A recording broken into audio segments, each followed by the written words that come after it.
大家好，歡迎收睇中醫幫到你。今集嘅主題係氣血不足會閉經。正常嚟講，女子到咗14歲前後就應該嚟月經啦。第一次月經叫做初潮，初潮嘅嚟臨有啲人早，有啲人遲。早嘅話11歲亦都唔算出奇，遲嘅話18歲亦都屬於正常嘅。但係過咗18歲，初潮依然未嚟呢，就係病態啦，叫做原發性閉經。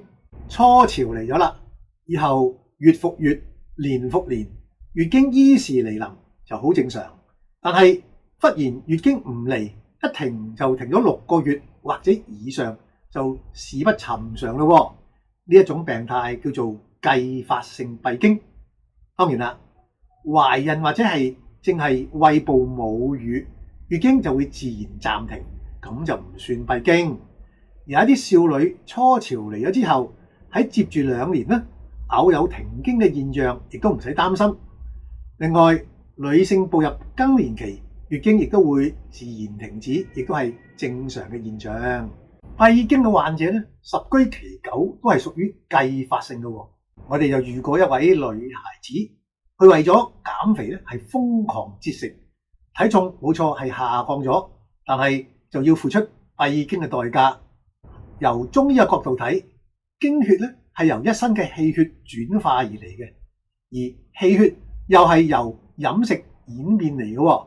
嗰位女孩子瘋狂節食，身體又有邊處嚟到足夠嘅氣血呢？氣血唔夠，轉化唔成經血，閉經就因此出現啦。治療呢一類因為氣血不足而導致嘅閉經呢，並唔困難嘅，只要根據患者嘅體質補氣補血，就能夠恢復月經啦。但係閉經除咗氣血不足之外，仲有腎虛、脾虛、氣滯血瘀同埋痰濕阻滯等等比較複雜嘅原因嘅。我哋又遇過一位女子，佢咧由30歲開始就閉經，一直閉咗4年。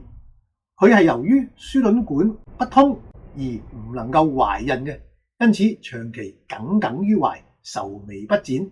咁長期懷住抑鬱苦悶嘅心情啊，身體氣血就會氣血瘀滯啦，運行唔暢通，於是就陷入氣滯血瘀嘅局面。氣血唔通，亦都會導致閉經嘅。中藥係能夠醫治閉經，亦都同時能夠醫治不孕症嘅。呢一位女子咧，食咗中藥20幾劑之後，月經已經恢復啦。而食藥6個月之後咧，更因為輸卵管通咗而有咗身孕添。好，我哋今次講到呢度先，下次再見。支持中醫幫到你，讓中醫智慧家傳戶曉。請訂閱、讚好同埋分享開去，記得撳埋個鐘仔，以後就會收到最新片段㗎喇。